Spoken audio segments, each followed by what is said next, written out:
Bienvenue à cette dévotion matinale. Alors que nous plongeons dans la richesse de la parole de Dieu, nous vous invitons à considérer de soutenir cette émission. Votre générosité est essentielle pour nous aider à développer différentes ressources de formation pour apprendre et grandir comme disciples de Jésus. Merci d'être une bénédiction pour ce ministère. Que Dieu vous garde. Matin tout le monde. Bonjour en ce beau matin d'hiver. Alors aujourd'hui, on est rendu, merci, au chapitre 3 de l'Épître aux Philippiens. Et commençons notre lecture, Julie. Au reste, mes frères, réjouissez-vous dans le Seigneur. Je ne me lasse point de vous écrire les mêmes choses. Et pour vous, cela est salutaire. Prenez garde aux chiens, prenez garde aux mauvais ouvriers, prenez garde aux faux circoncis, car les circoncis, c'est nous qui rendons à Dieu notre culte, par l'Esprit de Dieu qui nous glorifions en Jésus-Christ et qui ne mettons point notre confiance en la chair. Moi aussi, cependant, j'aurais sujet de mettre ma confiance en la chair. Si quelqu'un croit pouvoir se confier en la chair, je le puis bien davantage. Moi, circoncis le 8e jour, de la race d'Israël, de la tribu de Benjamin, hébreu né d'hébreu, quant à la loi pharisien, quant aux zèles persécuteurs de l'Église, irréprochable à l'égard de la justice de la loi. Mais ces choses qui étaient pour moi des gains, je les ai regardées comme une perte à cause de Christ. Et même je regarde toutes choses comme une perte à cause de l'excellence de la connaissance de Jésus-Christ, mon Seigneur, pour lesquels j'ai renoncé à tout. Je le regarde comme de la boue, afin de gagner Christ, et d'être trouvé en lui, non avec ma justice, celle qui vient de la loi, mais avec celle qui s'obtient par la foi en Christ, la justice qui vient de Dieu par la foi. C'est un passage qui est tellement riche à la fois pratiquement et théologiquement. Selon moi, on ne le finira pas aujourd'hui parce qu'il y a beaucoup à dire. En tout cas, j'en ai beaucoup à dire. Il fallait quand même tout le lire puisqu'il y a comme toute une mise... oui, absolument. Tout un contexte qui se suit, là. Au reste... Vas-y. Si on... le verset... Vas-y, commence. Siri nous a toutes perturbés ce matin. Au reste, mes frères, réjouissez-vous dans le Seigneur. Je ne me lasse point de vous écrire les mêmes choses et pour vous, cela est salutaire. Ça veut dire que on a besoin de se le faire redire. Et je dis souvent à mes élèves, écoute, tu peux me poser la question 100 fois. Puis si tu veux, je peux te le réexpliquer 100 fois. Et si je suis capable, je vais te le réexpliquer 100 fois différemment si tu as besoin. Et ça ne me dérange pas. Ça ne me lasse absolument pas expliquer, réexpliquer pour que mon élève puisse comprendre. Hein? Parce que s'il ne comprend pas, c'est que je n'ai pas trouvé le moyen d'outrepasser cette mécompréhension, d'essayer d'esquiver ça. Ces conceptions pour l'aider à se faire une tête sur ce que j'essaie de lui expliquer. J'imagine que tu as vécu la même chose avec tes élèves. C'est sûr, et à plus forte raison quand on parle de la parole de Dieu.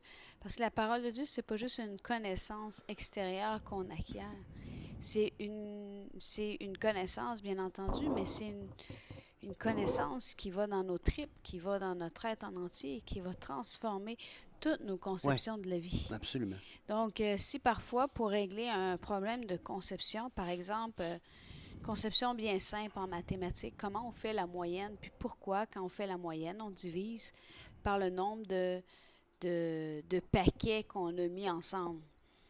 Et si je veux contrecarrer cette conception, ces difficultés d'un élève, il faut que j'arrive à lui faire illustrer cette importance-là. Il faut que je lui fasse illustrer, pas cette importance, mais ce concept-là. Il faut que ça devienne quelque chose de concret. Il faut qu'il puisse le concevoir. Et la parole de Dieu est encore plus à même d'avoir ce besoin qu'on se le fasse rappeler. Ouais. Parce qu'il y a des conceptions dans notre vie, des visions qui nous viennent de la chute. Qui sont des conséquences. Vous savez, la conséquence du fruit de la connaissance du bien et du mal, c'est qu'on est rendu notre propre juge de ce qui est bien et de ce qui est mal. On a un... Ben oui, c'est que l'idée, ce qui se passe, ce qui s'est passé à la chute, hein, Mhm. c'est que l'être humain et le jugement de la chute était double. Il y a eu la conséquence du péché qui, dorénavant, les humains devenaient leur propre centre de référence. Hein, ils ne trouvaient plus leur centre de référence en Dieu. Leur référence, leur point de référence n'était plus Dieu, c'était eux-mêmes. Alors, euh, n'importe qui qui a moindrement marché un petit peu dans la forêt, c'est que si ton point de référence, c'est toi, tu vas tourner en rond, tu vas te perdre, tu ne pourras pas. Il faut que tu prennes un point fixe, Mm. et à partir de ce point fixe-là, tu te diriges. L'être humain est devenu son propre point de référence. Et deuxièmement, la deuxième conséquence, donc le jugement à proprement parler, c'est qu'il a été jeté loin du jardin et il a brisé cette communion, cette relation qu'il avait avec son Créateur dans le jardin. Et donc, on est devenu notre propre point de référence et on a besoin d'un point de référence extérieur à nous pour nous aider à nous diriger. Et c'est là que j'ai pas parlé, amené cette idée-là pour rien, parce que ça va, je pense, nous aider à comprendre le verset 3 et les suivants. Oui. La circoncision, il faut comprendre ce que c'est peut-être. C'est Pour ça. expliquer, la circoncision, c'était le signe de l'alliance, non pas avec Moïse, c'est le signe de l'alliance avec Abraham. Évidemment, la circoncision faisait partie de la loi de Moïse, mais parce que le signe avait été instauré avec l'alliance que Dieu a faite avec Abraham des centaines d'années avant. OK? Donc, le signe, l'alliance mosaïque ne pouvait pas annuler, abroger cette alliance que Dieu avait faite avec Abraham antérieurement et qui était une alliance qui était inconditionnelle, c'est-à-dire que Dieu unilatéralement s'est lié avec Abraham. On se rappelle le Genèse 15, le sacrifice, les sacrifices partagés. Dieu est passé seul, il avait endormi Abraham pour que finalement seulement Dieu puisse passer, seulement Dieu s'engage. Hein. Et la circoncision, c'est un signe avec la. Pourquoi je dis ça? C'est que les Juifs qui étaient sous l'alliance avec Moïse, sous la loi, devaient se faire circoncire. Et même après, ils devaient se faire circoncire. Non, même si la loi avait été en Jésus-Christ écartée, parce que l'alliance avec Abraham n'a pas été écartée, elle. Hein? Donc, un Juif doit être circoncis à cause de l'alliance avec Abraham qui n'a jamais été annulée. Maintenant, ce que Paul va dire, c'est car les circoncis, c'est nous qui rendons à Dieu, notre culte par l'Esprit de Dieu. Il n'est pas en train de dire que on n'a pas besoin d'être. Ben, nous, on n'a pas, les païens n'ont pas besoin de l'être, là. Mais que Païens étant non-juifs, les non païens fils étaient d'Abraham. non fils d'Abraham, non fils de, c'est ça, d'Abraham, n'ont pas besoin d'être circoncis. Par contre, la circoncision de cœur, ça, Dieu en parle souvent dans les prophètes, dans la loi et ailleurs. Ça, c'est qu'on décide justement de se consacrer à Dieu. Je pense que ça vaut la peine de tourner dans Romains, quoique Patrice nous prépare une série sur Romains.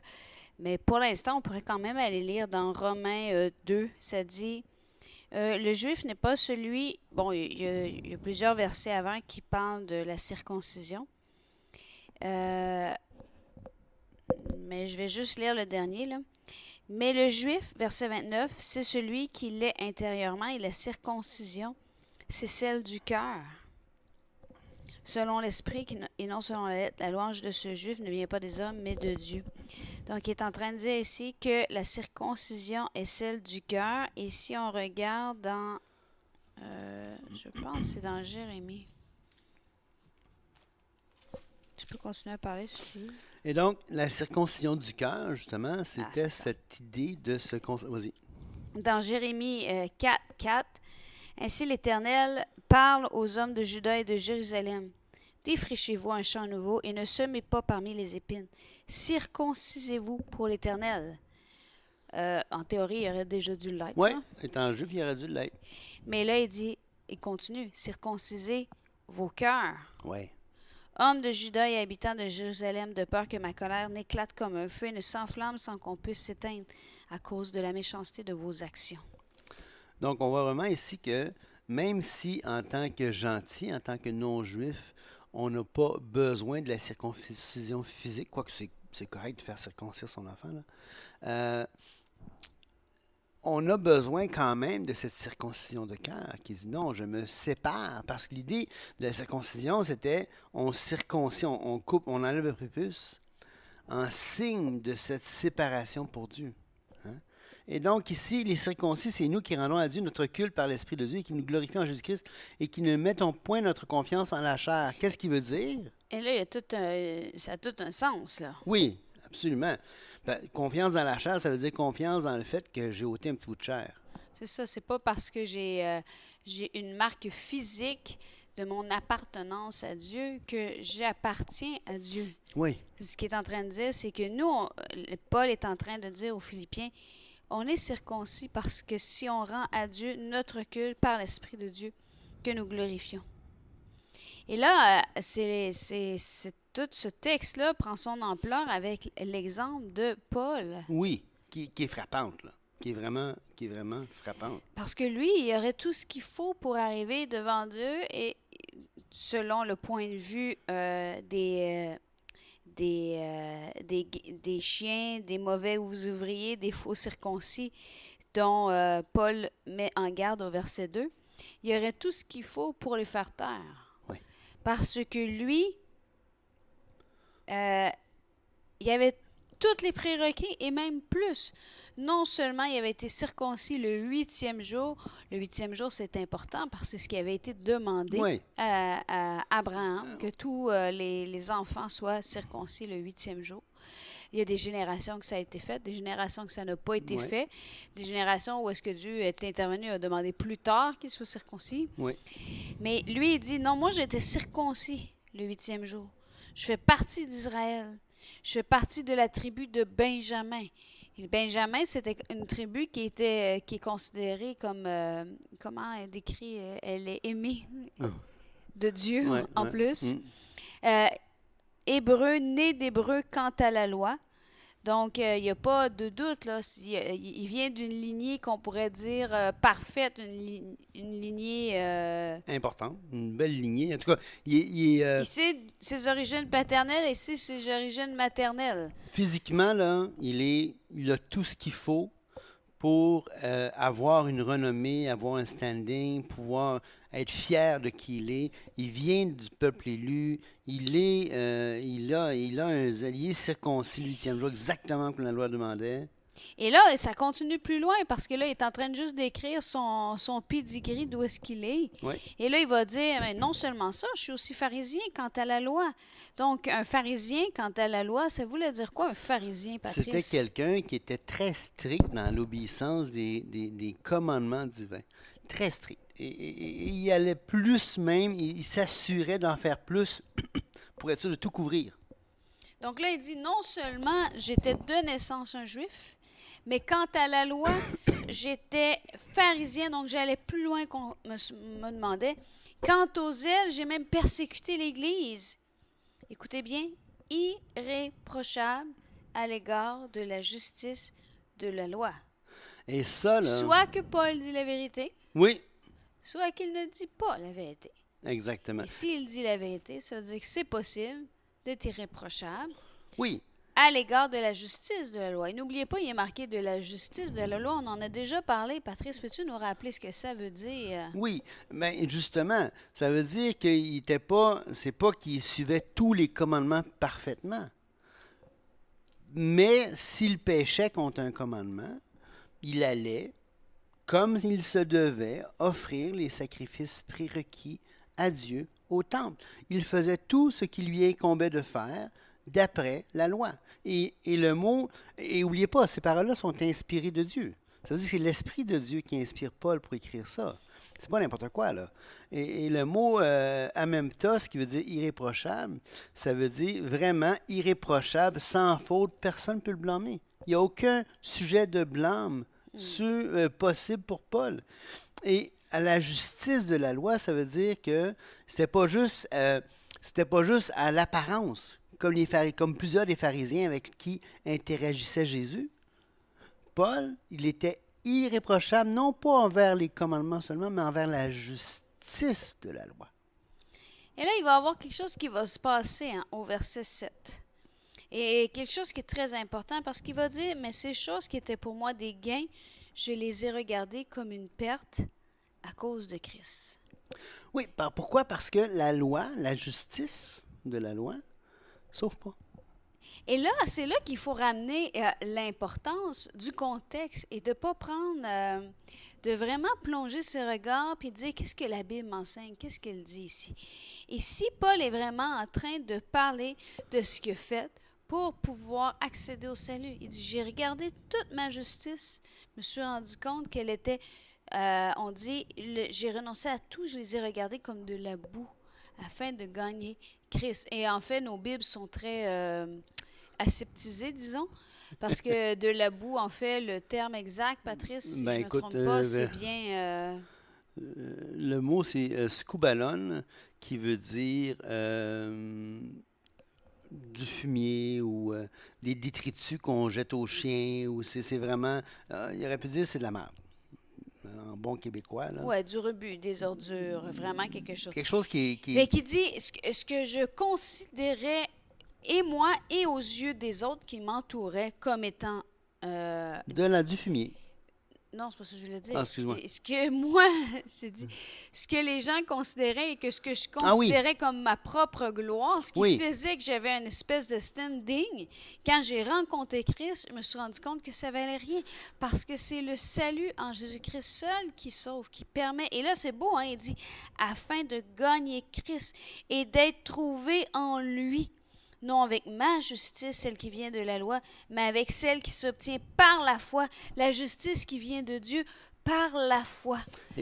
Oui, et c'est ça qui est important, c'est que tu as beau être irréprochable par rapport à la justice de la loi, comme il dit ici, avec ma justice.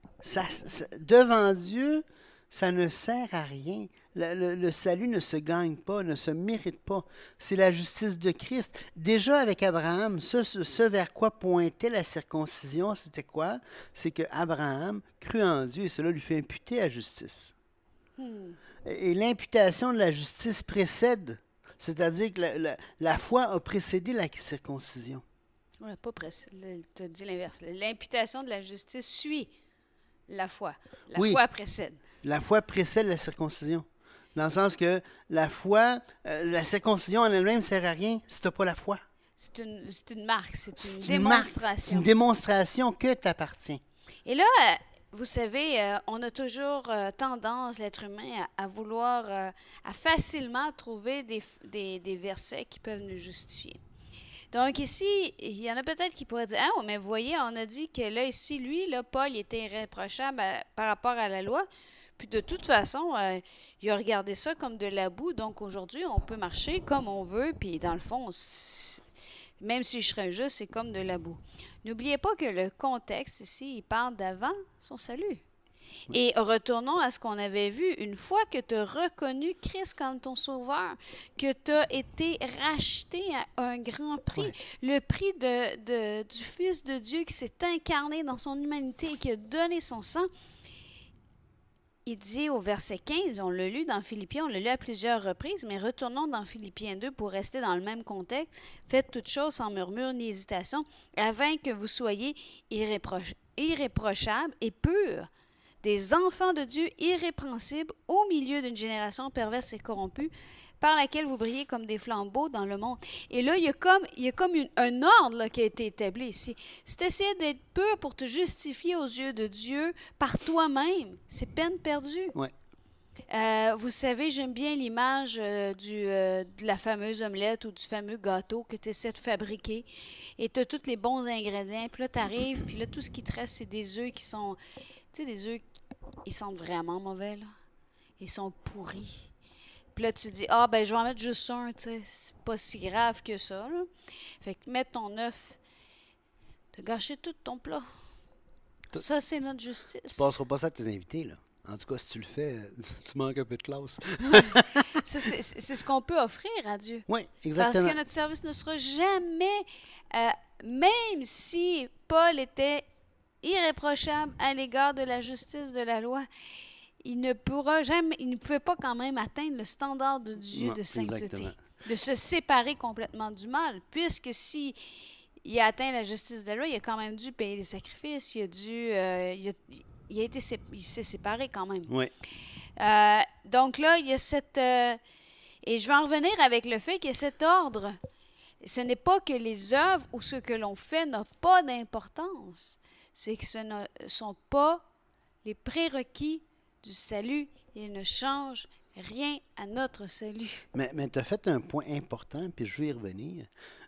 Le mot ici, là, quand Paul va dire « je suis irréprochable à l'égard de la justice de la loi », c'est le même mot qui avait été utilisé au verset 15. C'est ce que je voulais te demander justement, parce que c'est ce que je me suis dit, est-ce que c'est le même mot? Parce que là, c'est pertinent. Oui, Ça veut oui. vraiment dire, comme le fait que je l'étais avant, si je l'ai regardé comme la boue. Mais n'oubliez pas, je vous ai dit de l'être irréprochable et peu. Donc, ça avait la valeur de la boue pour son salut. Et au verset 13, 12 et 13 de 1 Thessaloniciens, regardez bien ce qui est écrit. 1 Thessaloniciens 3, il dit « Et que le Seigneur fasse croître et abonder l'amour que vous avez les uns pour les autres, et que vous tous, à l'exemple de celui que nous avons pour vous, qu'il affermisse vos cœurs, pour qu'il soit irréprochable dans la sainteté devant Dieu notre Père, lors de l'avènement de notre Seigneur Jésus-Christ avec tous les saints. » Ça veut dire quoi? Ça veut dire que devant Dieu, Paul prie que leur cœur devienne irréprochable à l'égard de la sainteté, pas devant les hommes, Wow, hein? devant Dieu. Alors, quand on dit oui, on vise, est-ce qu'on peut arriver à la perfection? Non. Mais on peut viser la perfection, par exemple. C'est sûr que, moi, là, je sais pas, vous avez déjà essayé de tirer à la carabine. Là. J'avais un de mes amis qui m'a essayé de m'aider à ça. T'sais. T'as le cible, c'est un 12, tu peux pas manquer à la cible. Mais tu avais la planche un peu plus loin. Et là, tu as la carabine, le fusil. Et c'est sûr que avec un 12, tu peux difficilement manquer la cible. Mais c'est sûr que si la cible est là-bas puis que je vise par là-bas, je ne l'atteindrai pas, la cible. Fait que, peut-être que je ne suis pas un franc-tireur. Un de mes amis, moi, il pouvait tirer à je ne sais pas combien de mètres, centaines de mètres, un 25 cents au milieu avec sa carabine. Il était un franc-tireur. Moi, je n'aurais pas pu atteindre ça, en tout cas, pas sans pratique, en tout cas. Mais c'est sûr que quand je faisais du tir à l'arc, hein, j'atteignais que très rarement le centre ou jouer au dard. Hein, t'attires que très rarement le centre de la cible. Mais Je frappais la cible. Je frappais la cible. Encore. Oui. Des fois, non. Il y avait des trous dans... Mon pauvre père voulait s'arracher les cheveux, déjà qu'il était chauve. Il y avait une belle toile, tu sais, puis il y avait la cible qui était pas loin. Manil dard, en plein dans la toile de mon père. Je dis, oh non, non, non, non, non. Il a été ôté le dard. Oh, oh, oh, oh, oh. Mais tout ça pour dire que si tu vises pas la cible, tu ne l'atteindras pas. Donc, c'est tout un encouragement ce matin qui va vraiment dans la visée qu'on a avec ces dévotions matinales. Hein. Ouais. Consacrons-nous. Consacrons-nous. Mettons-nous à part. Investissons-nous. Aimons-nous. Et que le Seigneur nous fasse grandir de jour en jour. Soyez bénis. Bonne journée. Au revoir.